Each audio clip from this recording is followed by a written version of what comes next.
Welcome back to the 2026 edition of Who Moved My Career. I'm your host, Nicole McNamara. And Happy New Year, number one. This will be our second Happy New Year in the podcast. So pretty excited about that.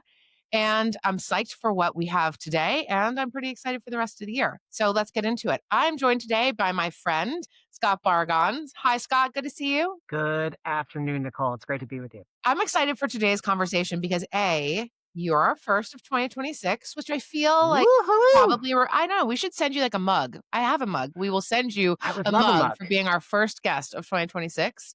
But also because, as you well know, we talk a lot about career pivots and the kind of different ways you can approach your career. And I think you are such an embodiment of that exact experience.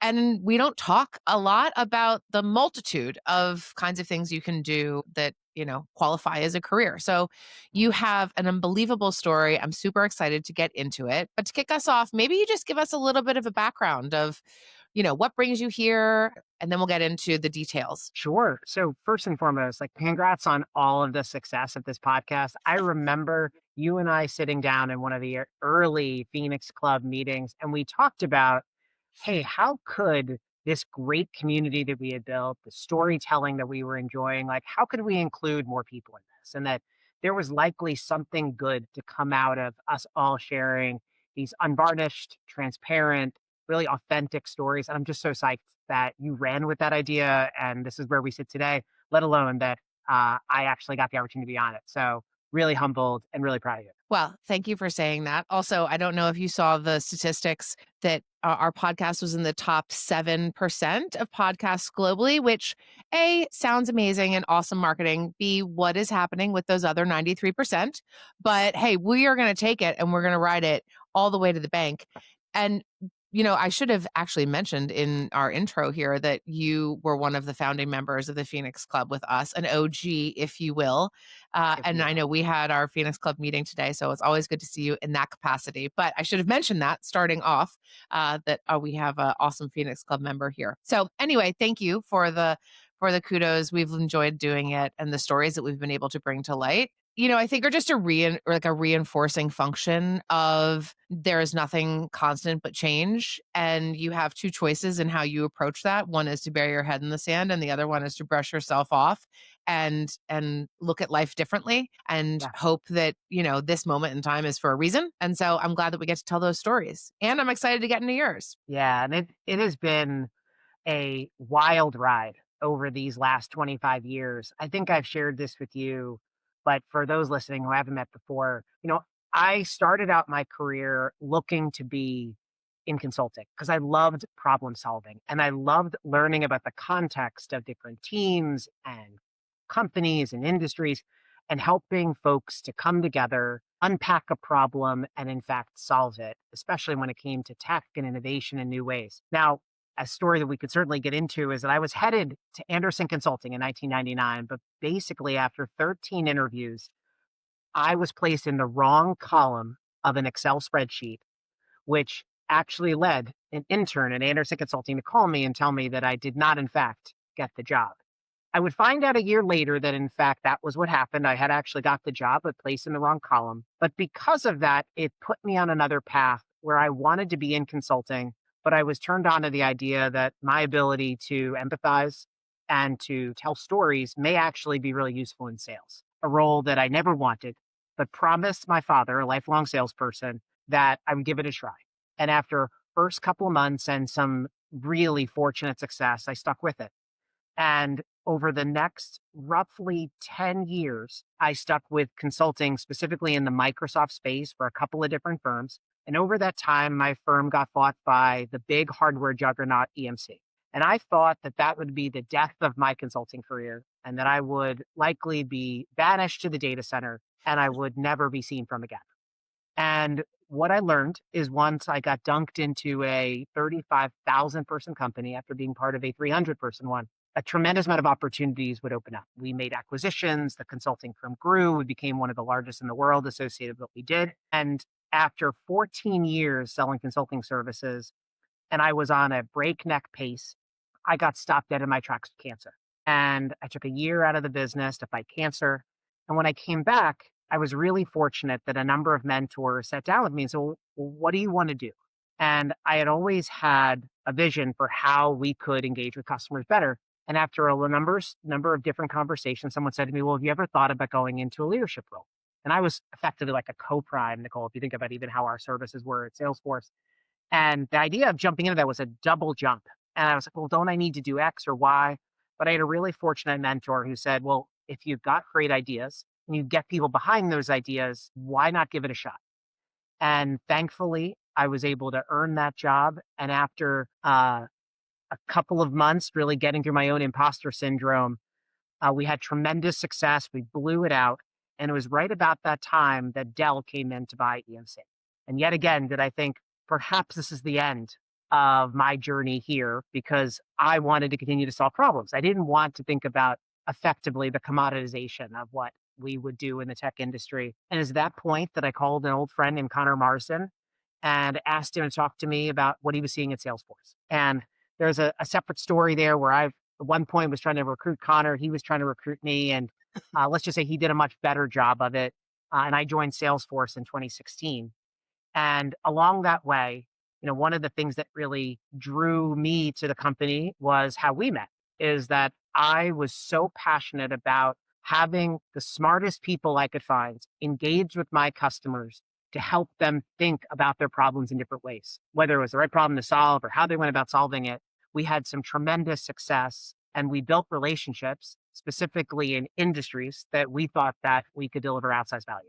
And that became customers like Marriott, customers like United Airlines and Delta Airlines and Southwest and Airbnb and others. And you joined me along that journey. And, we had some great experiences, both wins and losses, of trying to bring new ideas to customers, whether they be in travel and transportation or otherwise. And after a handful of years and going through COVID, I was standing up our travel industry in the middle of COVID. Certainly not the An first ideal choice. job. I'm Oh, hearing ideal. gosh, did I learn the hard way. But I also learned a lot of valuable lessons about how to bring a team together, how to rally around your customer, and really understanding what value meant. And after that, I was given the opportunity to basically create a brand new position at Salesforce called Global Seller Experience and bring together about 300 individuals that were chartered right at the point when Salesforce was going through some pretty tough activist investor activity of streamlining the best of best practices and bringing them to the entire field. And this was right at the dawn of AI and had some incredible partners that we together built innovations that are now GA products from Salesforce, are now mainstream processes that we talk about now each and every day on a lot of the YouTube channels that and Dreamforce stages that I watch. I left in the end of 2025, a great decision that my wife and I made for me to take a step back and think about, with all that I've learned, where are the places where I find the most joy in applying those learnings? And that's led us to where we're at today. And I bet we'll dig into more of that. There's a lot to unpack in there, and it was funny, I was making some notes as you were talking. I've got Excel, cancer, mentor. Yeah, So, those are the 3 nuggets I wanna dig in on. And first of all, sure. we don't need to talk about Excel, but just a reminder that very few awesome, forward-looking decisions get made in an Excel spreadsheet. Certainly not, the career decision you thought you were gonna go, but Yeah, like everything else in this world, sometimes the things that we think are just the beginning of the end are the beginning of something else. And yeah, and that is an important distinction that I'm sure when you got the phone call that, hey, you're not getting this job for the job that you had kind of pined after for a while, it felt terrible, right? Yes. 100%. I remember the conversation with my dad and how he reacted to me and how he, in a way that I try to do for the people in my life today, whether they be professional or personal, and as you know, like, gosh, it blends so much today, is reframing it as an opportunity. It's like, okay, that wasn't what we were expecting. What are our other options? And let's talk about what those are. He was very quick to move on, not to dwell on the item. Now, in hindsight, perhaps if I would have made a follow-up call or 2, maybe we would have uncovered that a problem had been had. But I look back on that instead, not with any regret, but frankly, I never would have dug into sales the way that I have if it wasn't for that moment, Mhm. because I wouldn't have been pressed because I was so interested at 22 of coming to DC, of being part of the community here. Obviously, so much goodness has come from that. Great mentors, great friends. I've met my wife in this line of work and have had a phenomenal life that certainly I never could have chartered from that phone call on. So the other thing that you mentioned was a cancer diagnosis. Mhm. And Sam, my co-host, who I know you know, isn't with us today, but her episode where she talks about that exact same reckoning in her life. She was diagnosed with breast cancer at a very, very early age, and it forced a reflection that she didn't ask for, she didn't want, she wasn't prepared for.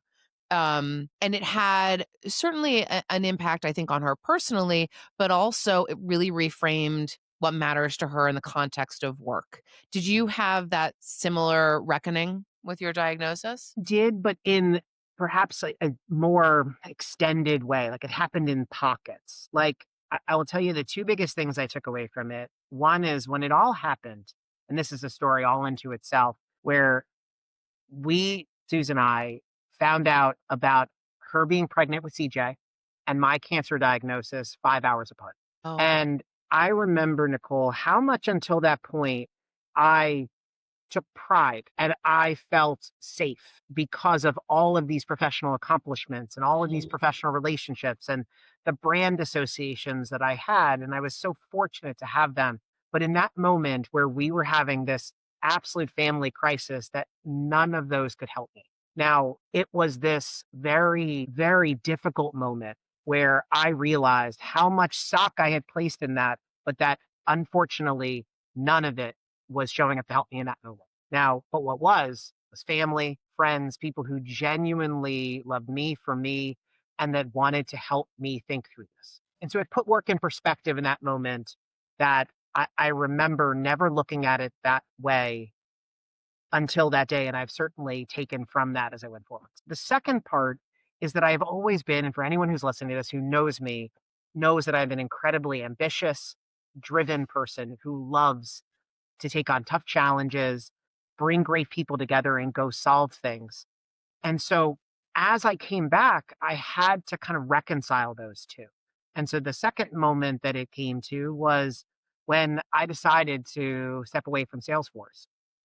And I reflected back on that moment and said to myself that would I be regretful, God forbid that ever were to happen again, that I didn't do X more years carrying a number, building a team, building a set of new innovations with customers? Or would I be sad, God forbid that ever happened again, that I didn't take a chance on some of these things I always wanted to do? And, thinking back of what we didn't know at the start of my cancer journey, it really helped me to make that decision because I was confident that God, if that were to happen, I know what the answer would have been.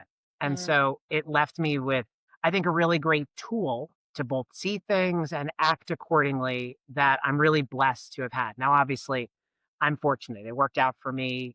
I'm 11 years cancer free and I've been fortunate to step forward. Some others aren't, but I've tried to look back on that and use it, the best way I could. Yeah, I love that perspective. I mean, so many of us face painful moments that feel really out of our control and that you can spin really quickly. And to your point about the things that mattered before versus the things that matter after, it's very normal, I think. And I think people who listen to this podcast in particular are also very driven, are also very ambitious, are also very um tied in their ego and identity into the thing they do for work. And it takes only one little pull of the Jenga to have that really come crashing down and be put in perspective. And I think that tool unto itself of being able to say, yes, the job matters. Yes, my ambition matters. Yes, the things I want to do in my career matter, but they only matter in so much as everything else that really does matter. The real matter with a big capital M is okay. Mm. And I struggled with that personally. I mean, I hadn't had a lot of pain in kind of the proverbial sense in my life. And so when the Jenga that was work came crushing down when I laid off a bunch of folks, I didn't have that touch point. And I'm not saying that I would never wish cancer on you or anybody else, and certainly not myself, but it is an important perspective gainer that you get. And that becomes a tool in your tool belt that just never goes away. And you said something, I actually wrote it down because I think you're right that pauses that are forced upon you are one thing, but pauses that you take intentionally because you have the value and the understanding of perspective are different. And you said what's next isn't one thing. It's a set of doors you only see once you slow down enough to look and say yes before you have the whole map. And I A thought that was beautifully written, but B, when I think about the Scott I knew before, the Scott I knew in transition, and the Scott I know now, I think it really articulates that journey. And you may not be in this place that you are now forever, but it's really working right now. So Yeah. let's transition a little bit to what are those doors? What is the map? How often does the map change? You're Mm, doing some really interesting things that I think a lot of people would be like, I'd love to do that. And I have no idea how to. So tell us a yeah. little bit about what's going on now. Well, so once I decided to step away, the first thing was that I needed to understand, to your point about perspective, was to sit down with my wife and my family and to lay out like what is it that we want and to allow work to be a part of that, an enabler to that, but not to be effectively that, to be that whole thing. And we all just reacted to it. That was a really intentional step, and if I haven't said this so directly yet, let me say it now, like, none of this is possible without my wife. None, 0. Um, it was such a helpful and powerful thing for her to help me step away for a moment and look at the things that really brought me joy and the things that we had committed to doing that allowed me to get this perspective. So I think for anybody who's listening, whether it's your partner, whether it's a friend, whether it's a group, whether it's a community, gosh, did that help me to step outside of or step kind of outside my own head. And that really helped. It wasn't something that I could do on my own, period of it. Can I ask just a quick clarifying question about that? We're at the beginning of the year, and I don't know Yeah. if in your social media feed everything was like, my wife and I get together for our Mhm, annual strategy session about what we're doing mhm, and our vision. And I mean, they're doing Ignite and Salesforce work applied to their life and yeah. their marriage. And I love seeing it, but I'm curious, did you have a moment like that? Was this just a conversation? Was this multiple conversations? I one of the things I know about you is you're relatively structured and, kind of detail oriented about how you think about the world. So I'm just curious, did you guys, do the thing where you sit down and you talk about like what's the strategy moving forward, or was it more organic? So the decision to step away first was organic. We literally were sitting I mean, I remember Nicole exactly where I was standing, where she was standing. We were at the corner of our kitchen counter and just like elbows, like we were at the corner of a bar. And I told her what I was thinking and these things I was wrestling with. And she very intelligently and intentionally helped me to pause and say, okay, I just want you to listen to yourself. I want to help bring these things out and kind of, for lack of a better term, like write them down, put them in front of you, and allow you to think about them clearly versus letting them kind of ping pong around in your head because they're getting mixed up with the emotional context of that, of how Mm, much mhm. you want to be there for your team, feel responsibility for the company or the brand or the function that you're stepping away from. I want you to look at these things again, like kind of in the light. And that's where she was very helpful, very much in the moment. Mm, Now, as we started this year, and it's now been about 14 months that we've been on this journey. And yeah, we had a bit of a strategy session this year. Probably a little bit more micro on a set of annual decisions and some budgeting more than it was, and like just some discipline we want to get down mhm. versus like, hey, this is the 5-year plan. But yeah, like we thankfully have opened up a new set of conversations with ourselves and frankly a new time for ourselves that work didn't allow in the past. And I don't think I knew, this is kind of like the opposite of, if you don't know what you had until it's gone. In this case, I didn't know what was possible until that was gone.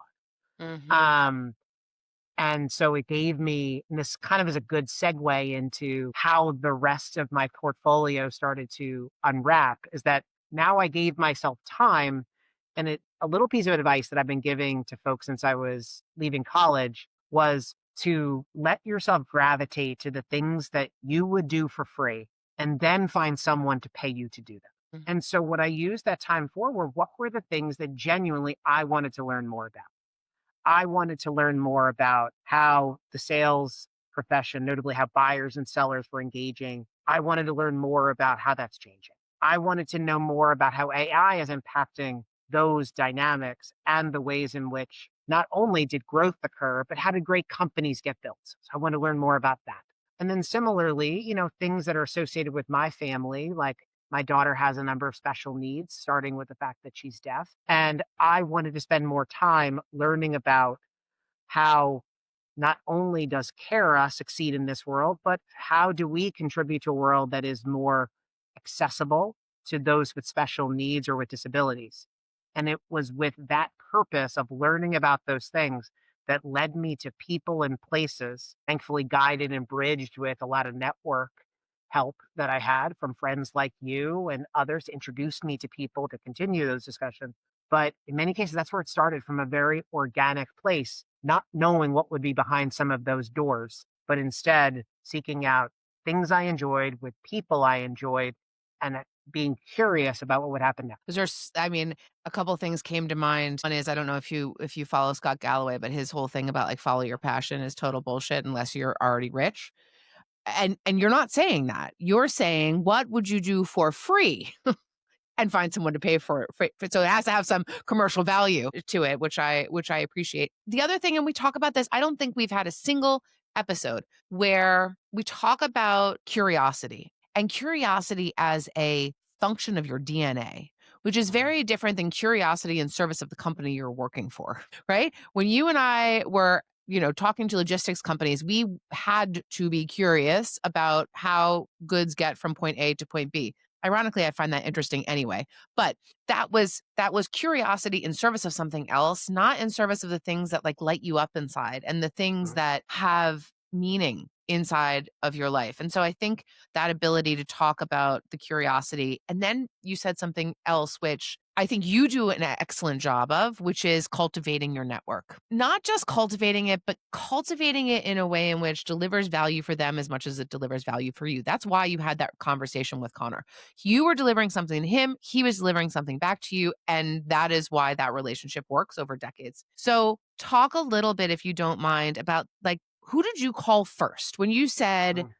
I'm really interested, for instance, in helping Kara and understanding the ID community and Mhm. using my God given talents to help people like Kara. What was your first call? Or if you want to talk about, the building business side, that's okay too. Well, I'd love to say that it was even that direct. So let me take a Mm, half step back. So one of the things that you picked up on that is really foundational to me, um, is this idea of give before you get. One mhm, of the things we used to talk a lot about inside Salesforce amongst my teams was that, when you really wanted to learn something, often the best teacher was experience. And so I used to recommend, especially to AEs who wanted to become leaders or leaders who wanted to become senior leaders, was find someone that can enable you to shadow them or to be part of something where your currency is your time because you have no experience. And this is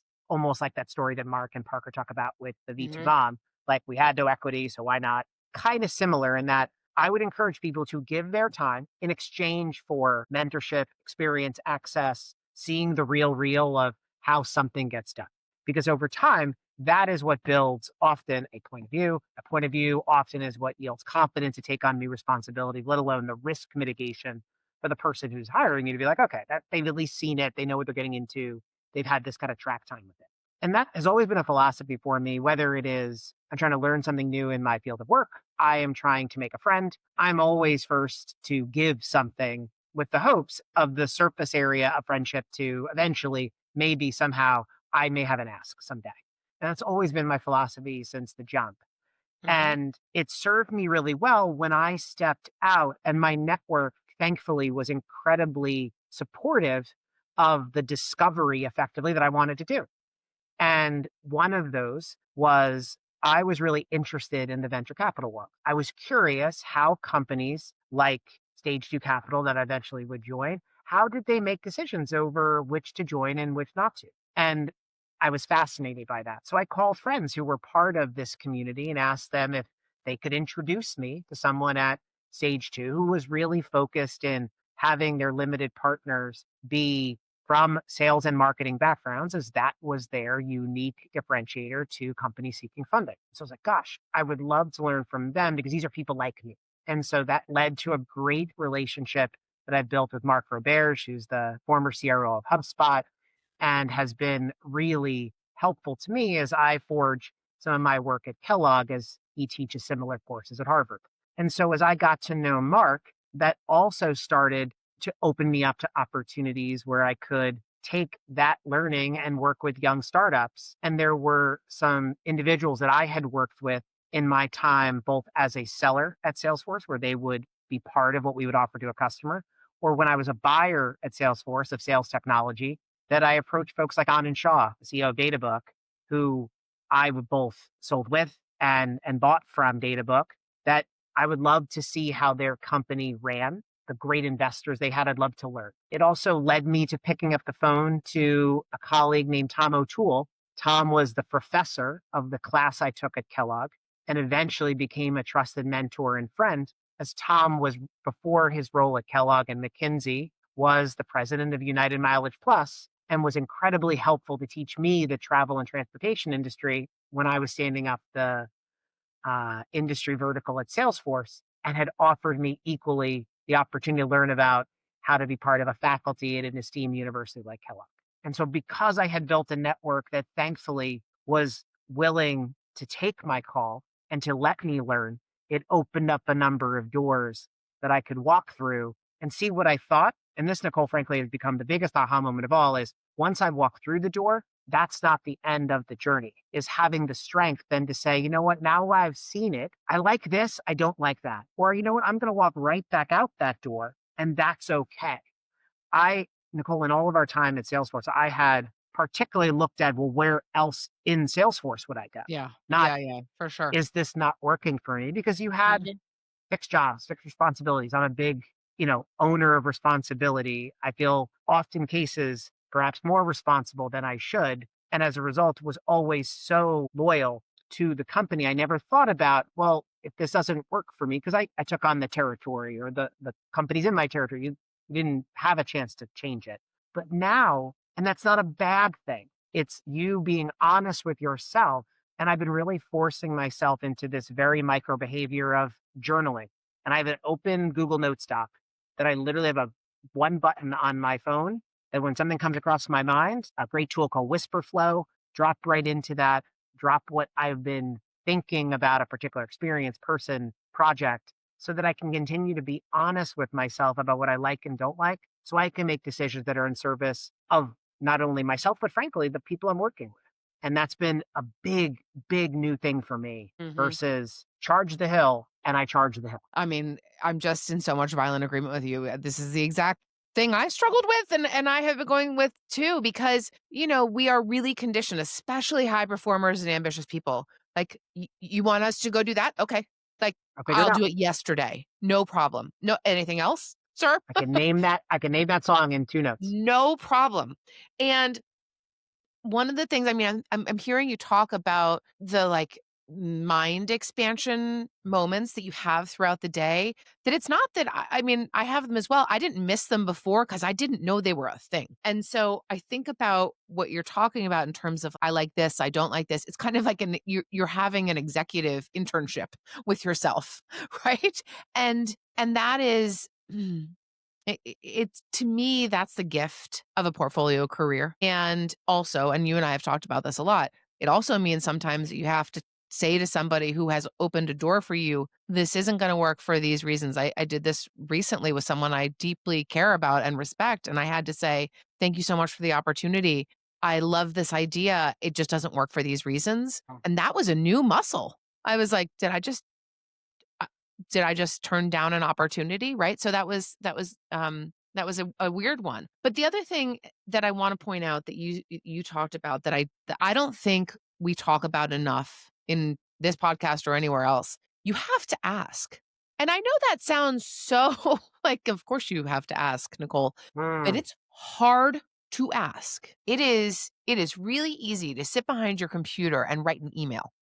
It is easy to be in the shower and think, I should really talk to that person, ask that person for something. Doing mm. it, having the discipline to do it, coming with a gift, as you say, which is one of my personal values. Always, always come with a gift. If it's a dinner party, it's a candle and a bottle of wine. But if it's in work, it better be something of value.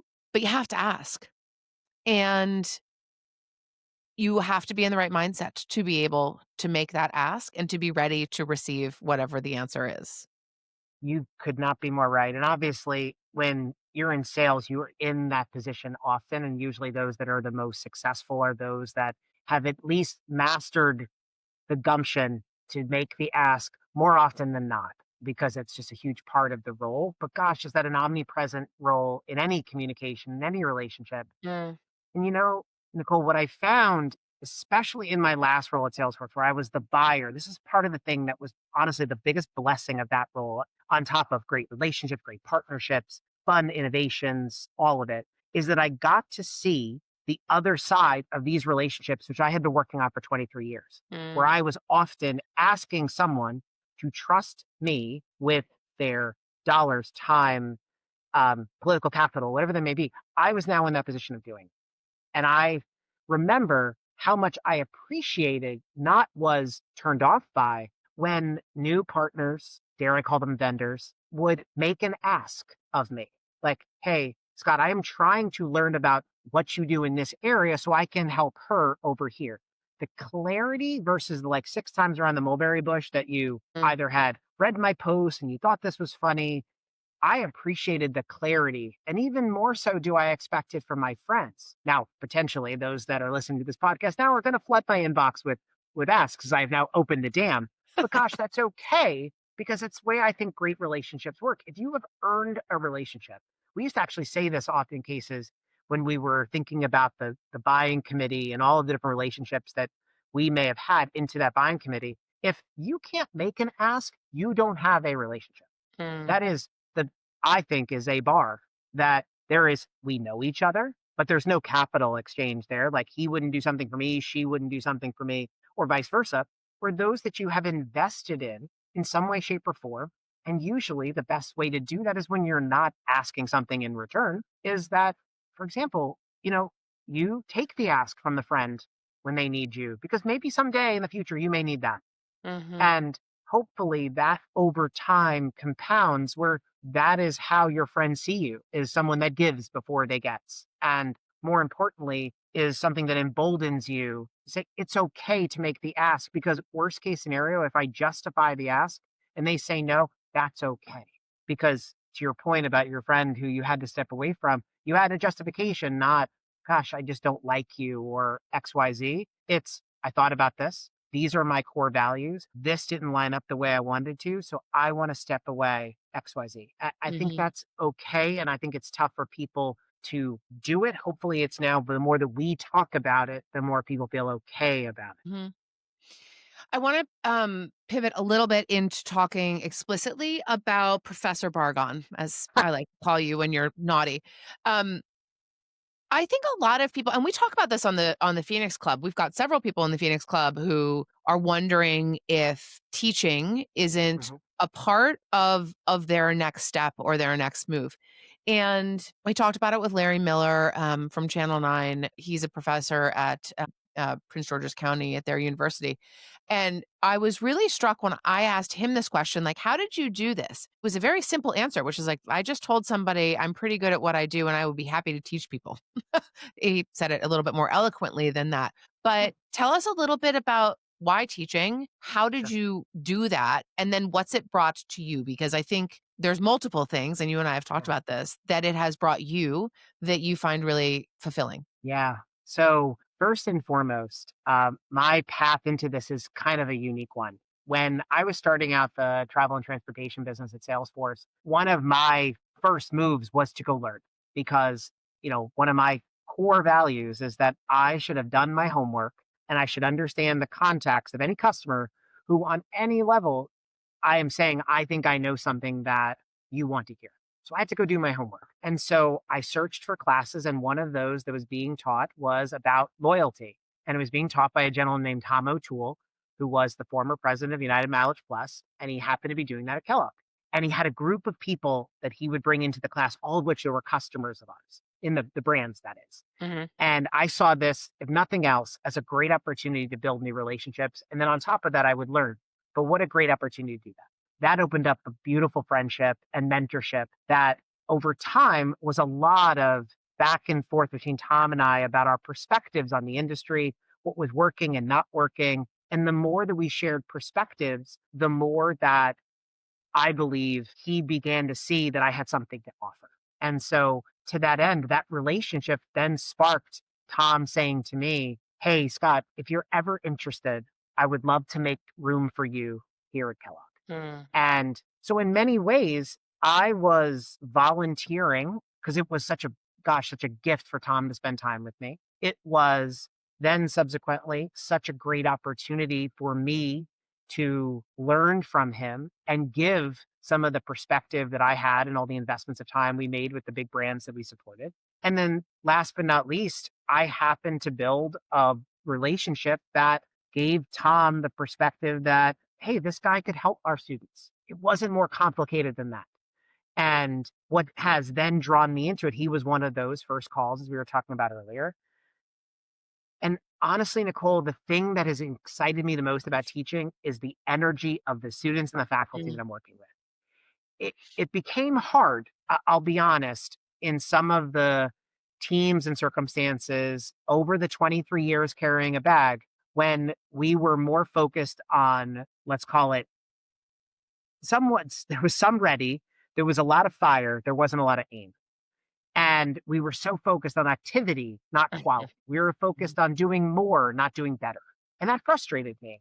And the opportunity to sit in a room with some of these just brilliant students and also be inspired by these professors. There's a gentleman named Craig Wortman, who I'm partnered with as part of the Kellogg Sales Institute, who is not only a phenomenal subject matter expert in storytelling, but also is a wonderful human being and a voracious learner, and just being around their energy has absolutely changed my perspective on my day to day and how Mm. much enjoyment I can get from really thinking about problems in a way that I couldn't in my operator role. Mhm. Now, perhaps to Professor Galloway's perspective, I think there is equally, though, a part of academia that I'm working my way through is that it also has a pace to it. I am excited to take what we're learning and go and apply it.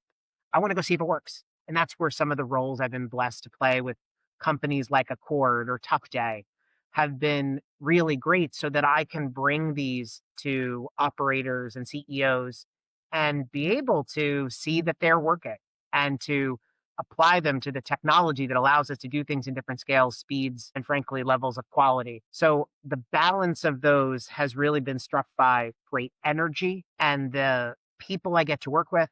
And then at the same time, the companies I get to consult with, I've enjoyed it so much because of the opportunity to then learn through feedback such that I'm truly building learning that works. This is meant to be a binary question. On a scale of none to a lot, Mhm. how much were you learning in your corporate role versus how much you're learning now? I'd say it's a clear 200% I'm learning more now. Mm. Now, there's a great infographic or meme out there that talks about that you learn from listening, you learn from doing, you learn from mistakes. And so that's why, that latter part of my role at Kellogg is so important is that I want to see these ideas not only be minted in a Harvard Business School article, which I'm fortunate to be able to write with some other professors at Kellogg. We're doing some interesting stuff on business value right now. But at the same time, I want to make sure that they're working.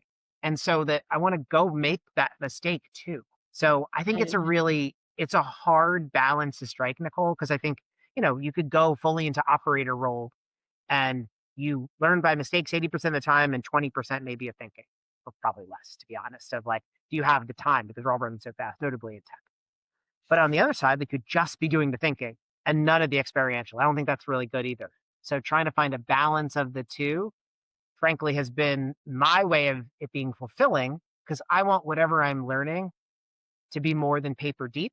And I wanted to have the stories behind it with the texture that allows other people to say, like, oh, well, I get it, or have that aha moment that I had beyond just the pattern recognition that I may have learned and more than just the experiential outcome that I may have seen. One of the things I want to close us out here on is, and you've talked about it, perhaps not even intentionally, but you have mentioned, I don't know, 20 people on this podcast in 40 minutes.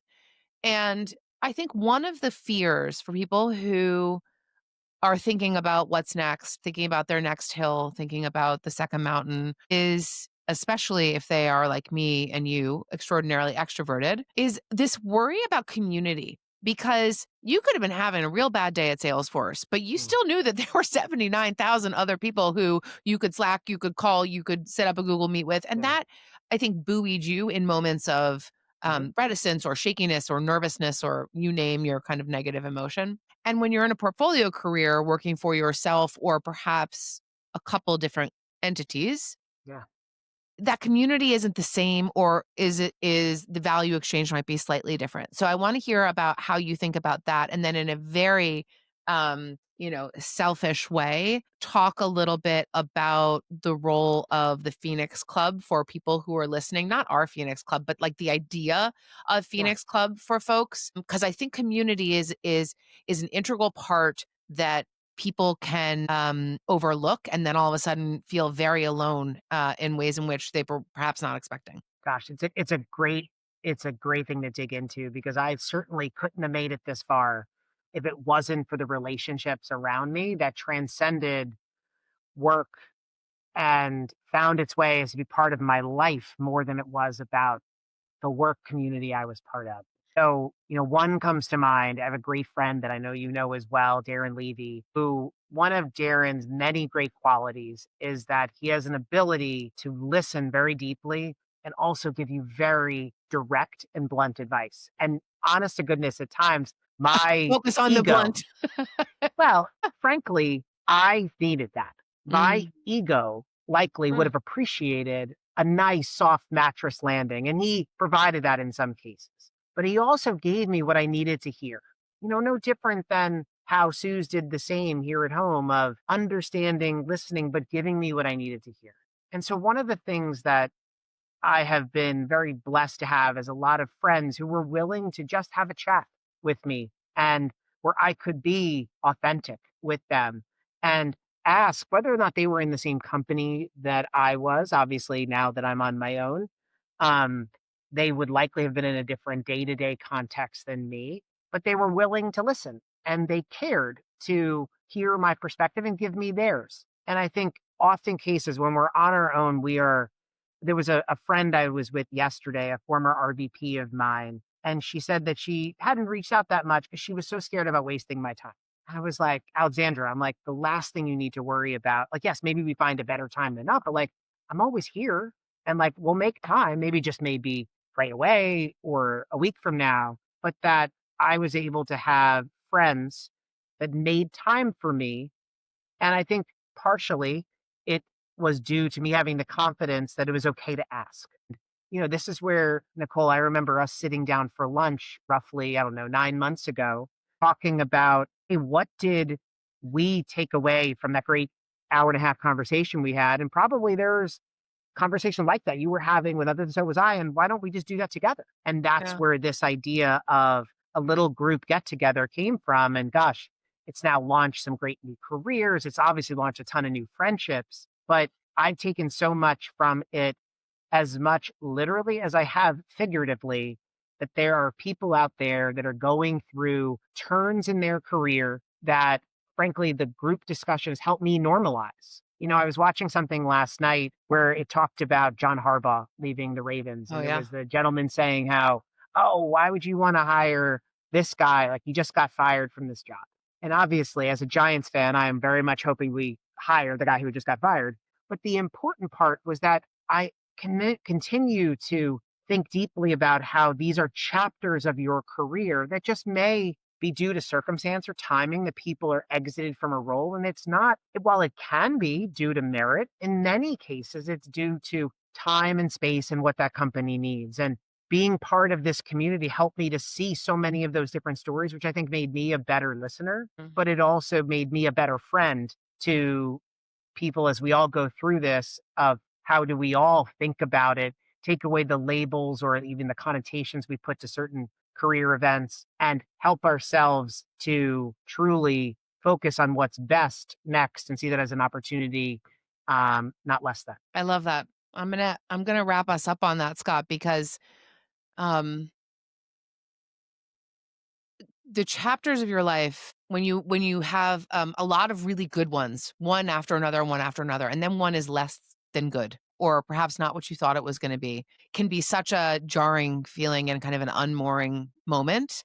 And it's as we started this podcast, the topic was like change is just going to be inevitable. And I think one of the things that we try to do with this podcast, and certainly what I tried to do with the Phoenix Club, is say, yes, change is inevitable, but change is better when you go through it with people who have been there and care about you and understand what you're going through, period. And that could be a million different kinds of changes in our career space. I think we have the best group of the best people, but it's also a model I hope people adopt and Yeah. take on board. I mean, Phil Terry, who we had on the podcast literally a year ago, this idea of never search alone, that is true in life as it is in the career. And that's what I hope this podcast does. That's what I know friendships like ours do. And for that, I'm glad that I asked you to be a part of it. I'm glad I asked you to be on the podcast. And I'm glad that the things that can feel really painful can also turn into beautiful things that last for a lifetime. Yeah. Even when those things put into perspective, things you thought maybe 2 years ago were going to be forever and are not today. And that's okay Mhm. too. So may we all enter 2026 with that mindset and hope that the new relationships and the sense of curiosity fuels our next year, because I know it will fuel yours and mine. Amen, Nicole. Amen. Awesome. Thanks, Scott. Thanks so much for being here. To our listeners, you know what to do, the follow and the like and the share and all those good things. And we'll see you next time. Thanks so much. Yeah. Bye.